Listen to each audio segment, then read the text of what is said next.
Hello friends, എല്ലാവർക്കും ചെന്നൈ പൂവിൻ്റെ പുതിയൊരു എപ്പിസോഡ് വീഡിയോയിലേക്ക് സ്വാഗതം. എപ്പിസോഡിൻ്റെ തുടക്കത്തിൽ തന്നെ കാണിക്കുന്നത് ശ്രുതിയുടെ അച്ഛൻ്റെ അക്കൗണ്ടിൽ 300 കോടിയുണ്ട് എന്ന് ശ്രുതി പറയുന്ന സമയത്ത് അന്തമില്ലാതെ തന്നെ പോവുകയാണ് കേട്ടോ ചന്ദ്ര അവിടുന്ന് സ്വപ്നം കണ്ട് ഹാളിലേക്ക് ചെല്ലുന്ന സമയത്ത് അവിടെ രവി ഉണ്ടാവും. രവി ചന്ദ്ര എന്ന് വിളിക്കുന്നത് പോലും ചന്ദ്ര അറിയുന്നില്ല കേട്ടോ. അവസാനം രവി ചെന്ന് ചന്ദ്രയെ തോണ്ടി വിളിക്കുന്ന സമയത്ത് രവിയേട്ട ശ്രുതിയുടെ അച്ഛൻ്റെ അക്കൗണ്ടിൽ 300 കോടി കിടക്കുന്നുണ്ട്. അത് അദ്ദേഹത്തിൻ്റെ കാലശേഷം അത് ശ്രുതിയിലേക്ക് വന്നേര്, ശ്രുതി വഴി ശ്രുതിയിലേക്കും എൻ്റെ മോൻ കോടീശ്വരനായി എന്നൊക്കെ ഇങ്ങനെ ചന്ദ്ര പറയുന്നത് കേൾക്കുമ്പോഴത്തേ രവി പറയുന്നുണ്ട്, മറ്റുള്ളവരുടെ അക്കൗണ്ടിലെ പണം നോക്കി പണം മാത്രം നമ്മൾ സന്തോഷിപ്പിക്കുമെന്ന് കരുതരുതുള്ള പണം കൊണ്ട് സ്വസ്ഥമായിട്ട് ജീവിക്കുക, അത് തന്നെയാണ് ഏറ്റവും വലിയ സന്തോഷവും. അതുകൊണ്ട് തന്നെ ഈ ഒരു പണത്തിൻ്റെ പേരിൽ നീ സ്വപ്നം കാണാൻ നിൽക്കരുത് എന്നൊക്കെ പറഞ്ഞിട്ടാണ് രവി അവിടെ നിന്ന് പോകുന്നത്. എന്നാൽ രവിയേട്ടന് പണമില്ലാത്തതിൻ്റെ അഹങ്കാരമാണെന്നൊക്കെ എന്നെ ചന്ദ്ര മനസ്സിൽ ചിന്തിക്കുകയാണ്. പിന്നീട് കാണിക്കുന്ന ശ്രുതി നേരെ ആന്റണിയെ പോയി കണ്ടതിന് ശേഷം നവീൻ്റെ ശല്യം കൂടി വരികയാണെന്ന്, എങ്ങനെയും നവീനെ കൈകാര്യം ചെയ്യണമെന്നും സച്ചിയുടെ വീഡിയോ പിന്നീട് സെൻഡ് ചെയ്ത് തരാമെന്നൊക്കെ പറയുന്നുണ്ടെങ്കിൽ ആന്റണി അതിനൊന്നും തന്നെ ഒരുങ്ങുന്നില്ല. ആദ്യം വീഡിയോ, അതിനുശേഷം നവീൻ എന്ന് പറഞ്ഞിട്ട് ഇരുവരെ അവിടുന്ന് പറഞ്ഞയക്കുകയാണ്. അതിനുശേഷം കാണിക്കുന്നത് നമ്മുടെ ശ്രുതിയുടെ പാർക്കിലെ ഫ്രണ്ട് ഒരു ഡീലർഷിപ്പിൻ്റെ കാര്യം പറഞ്ഞിരുന്നല്ലോ ബോംബെയിലെ കമ്പനിക്കാരുമായിട്ട്, അതേക്കുറിച്ച് സംസാരിക്കാനായിട്ട് വരികയാണ്. ആ ഒരു സമയത്ത് ശ്രുതി എന്ത് കാര്യമാണ് ചോദിക്കുന്നതെന്ന് ചോദിക്കുമ്പോഴത്തേക്ക് ശ്രുതി മറ്റൊന്നുമല്ല, ഇവിടെ കൂട്ടുകാരനാണ് ആ ഒരു വലിയ കമ്പനിയിലുള്ളത്. അദ്ദേഹത്തിന് ഓരോ സ്റ്റേറ്റിൽ നിന്നും ഡീലർഷിപ്പ് വേണമെന്ന് ആഗ്രഹമുണ്ട്. ഇവിടെ നമ്മുടെ ഷോറൂമായിട്ട് ടൈപ്പ് ചെയ്ത് തരാമെന്ന് ഇവൻ സമ്മതിച്ചിട്ടുണ്ടെന്നൊക്കെ പറയുമ്പോഴത്തേക്കും അങ്ങനെ സമ്മതിച്ചു എന്നൊന്നും ഞാൻ പറഞ്ഞില്ല, പക്ഷേ ഞാൻ സംസാരിച്ചിട്ടുണ്ട്.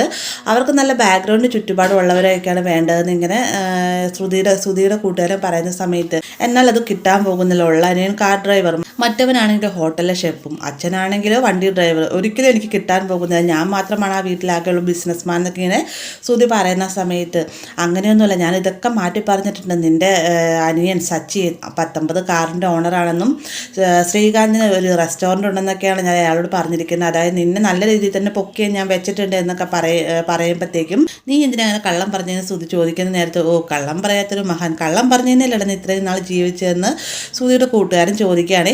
പെട്ടെന്ന് തന്നെ ശ്രുതി പറയുന്നുണ്ട്, അങ്ങനെയല്ല അപ്പോൾ ശ്രുതിക്ക് കള്ളം പറയുന്നവർ ഇഷ്ടമല്ല എന്ന് പറയുമ്പോഴത്തേക്കും, അതെന്തായാലും നല്ല സ്വഭാവമാണ്, പക്ഷേ നമ്മുടെ നല്ല കാര്യത്തിന് വേണ്ടി ചെറിയ ചെറിയ കള്ളമ്പങ്ങൾ പറയുന്നത് നല്ലതാണെന്നൊക്കെ പറയുമ്പോഴത്തേക്കും ശ്രുതി അത് ശരിയാണെന്ന് തോന്നുന്നുണ്ട്. അതിനുശേഷം ഇദ്ദേഹം പറയുന്നുണ്ട്, എന്തായാലും അവർക്ക് വേണ്ടിയിട്ടൊരു പാർട്ടി അറേഞ്ച് ചെയ്യണം, ആ ഒരു പാർട്ടിയിൽ നീ അദ്ദേഹത്തെ എത്രത്തോളം കൺവിൻസ് ചെയ്യുന്നു അതനുസരിച്ചിരിക്കും നിനക്ക് പാർട്ട്ണർഷിപ്പ് കിട്ടുക എന്ന് പറഞ്ഞിട്ട് പോവുകയാണ്.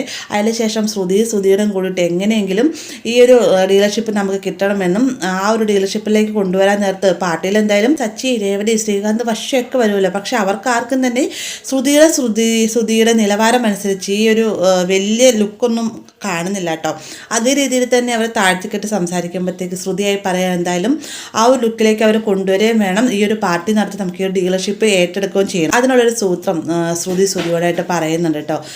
അതിനുശേഷം കാണിക്കുന്നത് ശ്രുതി വീട്ടിലേക്ക് ചെന്നതിന് ശേഷം വീട്ടിലുള്ള എല്ലാവരും വിളിച്ച് വരുത്തിട്ട് അങ്ങോട്ടും ഇങ്ങോട്ടും നടക്കോട്ടെ, എന്താണ് കാര്യമെന്ന് പറയുന്നില്ല. സച്ചി രവിയൊക്കെ മാറി ചോദിക്കുന്നുണ്ടെങ്കിലും ശ്രുതി അങ്ങോട്ടും ഇങ്ങോട്ടും നടപ്പാണ്ട്. പെട്ടെന്ന് വർഷ ചോദിക്കുന്നത്, എന്താ ശ്രുതി ചേച്ചി എന്ന് ചോദിക്കുമ്പോൾ എനിക്കറിയാൻ പാടില്ല, ശ്രുതിക്ക് എന്താ പറയാനാണെന്ന് പറയണം. അവസാനം സൈകിട്ട് തന്നെ രവി പറയുന്നുണ്ട്, നീ ഇവിടെ ഇരുന്ന് എന്താ കാര്യമെന്ന് പറയടാ എന്ന് പറയുമ്പോഴത്തേക്കും ശ്രുതി വേഗം അച്ഛനെ എഴുന്നേറ്റാൽ മാത്രമേ എനിക്ക് പറയാൻ പറ്റുകയുള്ളൂ എന്ന് പറയാനുണ്ട്. പെട്ടെന്ന് തന്നെ രവി ശ്രുതിനെ സൂക്ഷിച്ച് നോക്കുന്ന സമയത്ത്, അതല്ല അച്ഛൻ, എനിക്ക് ഇവിടെ ഇരുന്ന് പറയാനാണെന്ന് പറയുകയാണ്.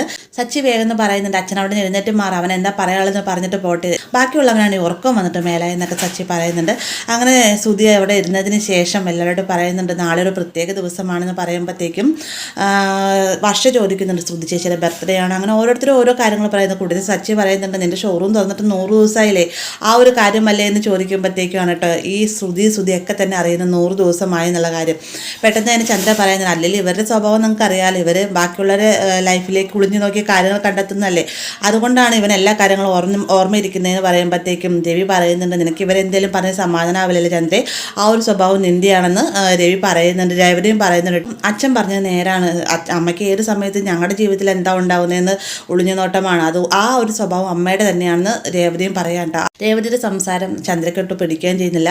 പെട്ടെന്ന് തന്നെ രവി പറയുന്നുണ്ട്, മതി ഇനി ഒരു വിഷയത്തെ ചൊല്ലി ഇവിടെ വലുതാക്കുകയൊന്നും വേണ്ട, ശ്രുതി നിനക്കെന്താ പറയാൻ പറയുകയും ശ്രുതി പറയുന്നുണ്ട്, ഞങ്ങളുടെ വെഡ്ഡിങ് ആനിവേഴ്സറി വരുന്നുണ്ട്, അതൊരു 5 സ്റ്റാർ ഹോട്ടലിൽ വെച്ച് നടത്താനാണ് ആഗ്രഹം എന്നൊക്കെ പറയുമ്പോഴത്തേക്കും ആദ്യമൊന്നും രവിയും സമ്മതിക്കുന്നില്ല. കാരണം എന്തിനാ ഇത്ര ചിലവിൻ്റെ കാര്യം, സച്ചിയുടെ രേവതിയുടെയും വിവാഹവാർഷികം നടത്തുന്നത് ഈ വീട്ടിലല്ലേ എന്നൊക്കെ ചോദിക്കുന്ന സമയത്ത്, അവരെ പോലെയാണ് ഞങ്ങൾ കുറച്ച് ബിസിനസ്മാനാണ്, മാത്രമല്ല കുറച്ച് സ്റ്റാൻഡേർഡുള്ള ആൾക്കാർ അവിടെ വരുന്നുണ്ട്, ഇങ്ങനെ ഒരു ഡീലർഷിപ്പ് കിട്ടിയിട്ട് അവർ വരുന്നുണ്ടെന്നൊക്കെ പറയുമ്പോഴത്തേക്കും വർഷ പറയാണ് അപ്പോൾ ഒരു ബിസിനസ് പാർട്ടിയും കൂടിയാണല്ലേ എന്ന് ചോദിക്കുമ്പോൾ അതേ എന്ന് ശ്രുതി മറുപടി പറയുന്നുണ്ട്.